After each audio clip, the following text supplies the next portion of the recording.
If you watch any advice videos on how to become a successful YouTube creator, they tell you that you need to hook your audience in at the very I came to say goodbye.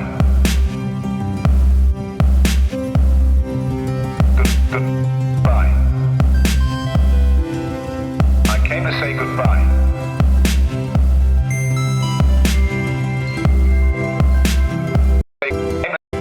Slight segue here. Have you ever seen a movie with really bad actors? Or maybe a court case? Or maybe a video trying to sell you some gear?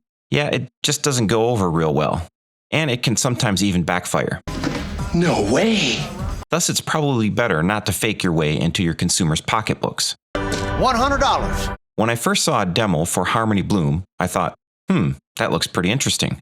The UI is eye-catching, and it looked like it could be very useful, even though I don't use sequencers as much as I would like. I tend to program the notes myself, the old-fashioned way. The bleeps and bloops in the demos were also uninspiring. So I hesitated. But since it's only a $30 purchase, I decided to buy it anyways. After a super easy download and install, I got similar bleeps and bloops. And with a few tweaks, which I will cover in a few minutes, I got Harmony Bloom to sound pretty nice. Then I did this.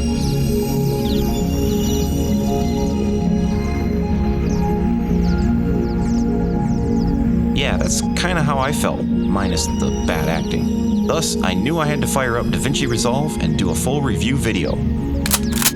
This is a 10 out of 10 interface. Well, actually 25 out of 25 since we only have 4 categories. In fact, it's the first perfect score that I've given in this category, ever. So you're probably thinking, what is my criteria for a perfect interface? All the main controls are on one page, so no menu diving. Hey, look, the interface is scalable. The modern vibe is nice to look at, and the colors are pretty pleasing.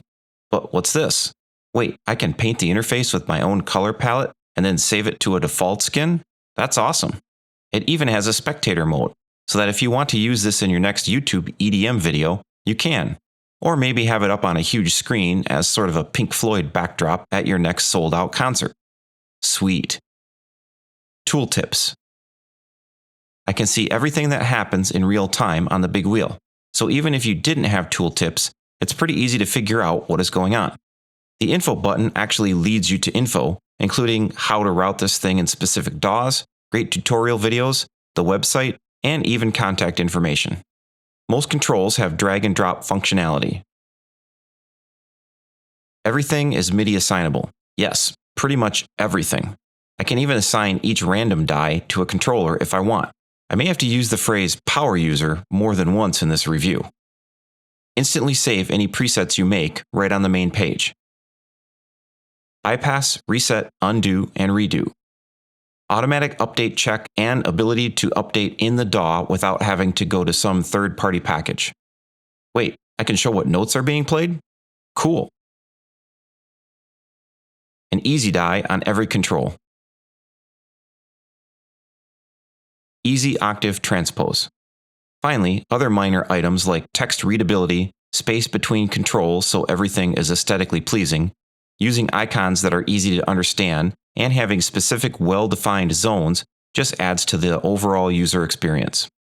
In short, this is an interface that is easy to read, easy to figure out, easy to use, customizable, and if I were to ever not use it for an extended period of time, it would take no time at all to figure out how to use it again. And by no time at all, I mean like literally 3 minutes. And that's why the Harmony Bloom interface gets a perfect score. With version 1.2.8, HB comes with a total of only 19 presets. That's really not a lot. Here's the great thing though.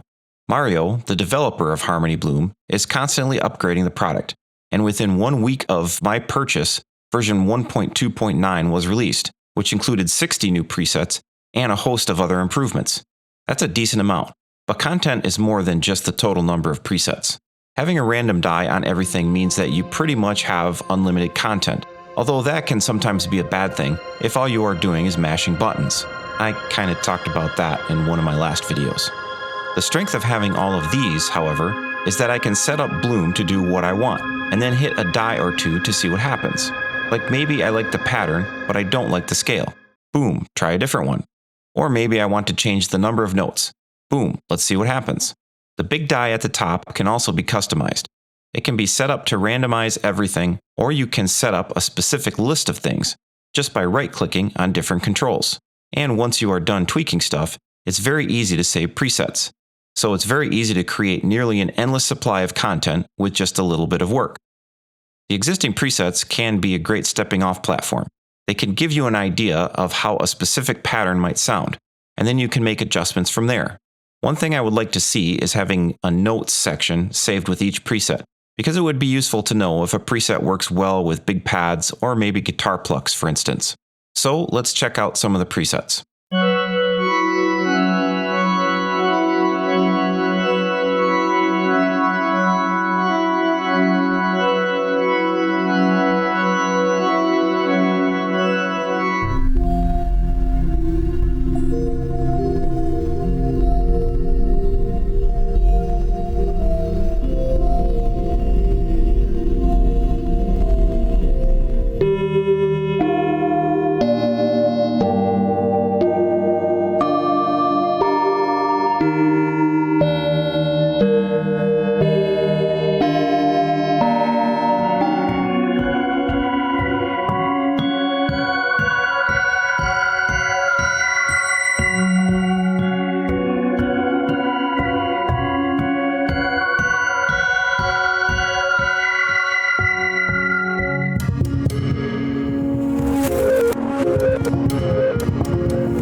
Harmony Bloom is essentially one of those cool Eurorack sequencer modules that you see, except with a huge amount of steroids. This essentially is the Arnold Schwarzenegger of Euclidean sequencers. There's a lot of power here, and pretty much everything is customizable. I'll start on the right side. Here I can change the number of notes. I can change the duration that the note is played. I can change essentially the speed, which you can also do with the tempo, and I can adjust the probability that each note is played. On the left, though, is where the fun is. All of these controls basically spin or manipulate the pattern, even to the point where you can speed up or slow down different parts of the pattern. Instead of babbling on about what each one of these does, I'm going to pull up an instance of Hyperion and the AI Synth Dreams expansion pack, and we're going to have some fun.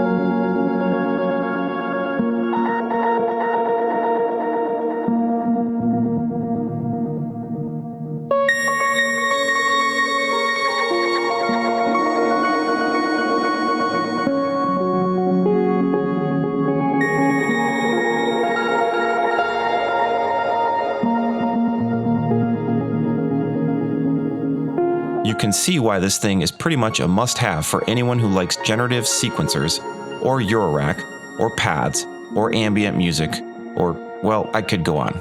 At the top are your chord, root note, and scale controls, and there are a lot of options here, including just about every jazz chord you can think of, and even the ability to customize your own scale.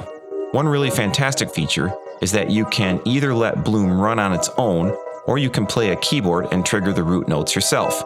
This allows you to either record your own MIDI sequences or import them, and then Bloom will automatically step through the music, and now it's arpeggiating on the notes that you sequenced.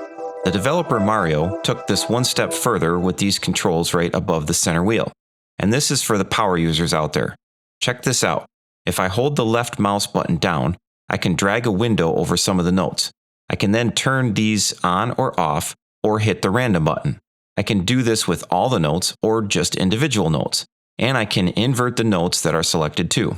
I can even change the octave of the different bars or send the output to different MIDI channels. So you could stack a bunch of instruments that are each getting their own MIDI stream. It's a perfect interface.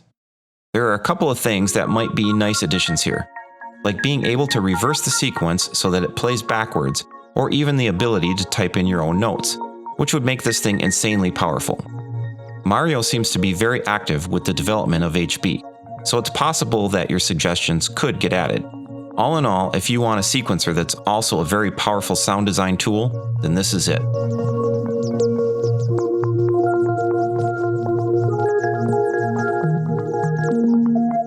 This is one of those esoteric categories, and it can be difficult to score. But usually I look at a couple of different things. 1. Is this fun to use? Yes. In fact, it's sort of kept me away from some other work I was supposed to be doing, just because I got sucked into trying this out with a bunch of different VSTs to see what would happen. 2. Does this help me create music or inspire me in different ways? This one is an easy yes, although I have one caveat that I will go over in a minute. As I am writing the copy for this video, I've got Harmony Bloom playing a complex pattern in the background, and I've been watching and listening and adjusting, and it's absolutely wonderful, and I've got quite a few ideas on how to take this to the next level. 3. Does this help me improve my musical abilities? In other words, is it helping me understand music theory, or how LFOs work, or even how something like Synth Anthology 4 can teach you how different synthesizers sound? It's one of the hidden superpowers of Synth Anthology 4. Harmony Bloom is kind of similar, because it's so easy to see what's going on. I used to look at those monster Eurorack setups and think, how the heck are they programming like half a dozen generative sequencers to make something that sounds musical rather than just a random collection of notes? With Harmony Bloom, you don't need to just rely on your ears, because the wheel shows you exactly what notes will be played rather than having just colored dots like in most sequencers. And it's quick and easy to change things to make something sound musical. Thus, within like an hour of using this, I was setting up some fairly complex sequencing with several instances of Bloom that I thought sounded rather good. And this is perhaps one of the hidden superpowers of HB. Like a few other software VSTs, it's an excellent teaching tool.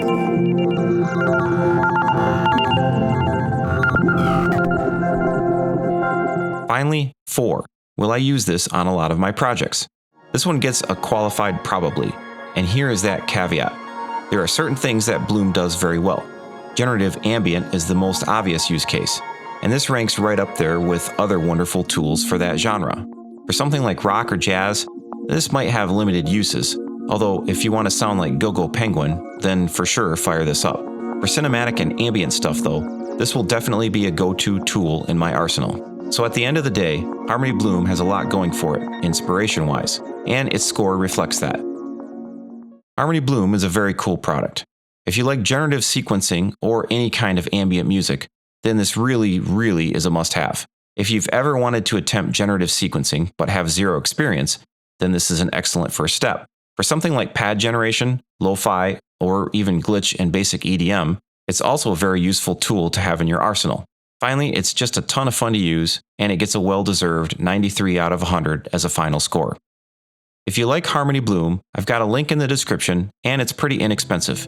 And if you like a lot of the synth sounds that you've heard today, those are from my new preset pack for Hyperion called AI Synth Dreams, which is also pretty inexpensive. And I've got a link in the description for that as well. That's it for today. Hit that like and subscribe and the bell. Thanks for watching, and we will see you on the other side of the mountain.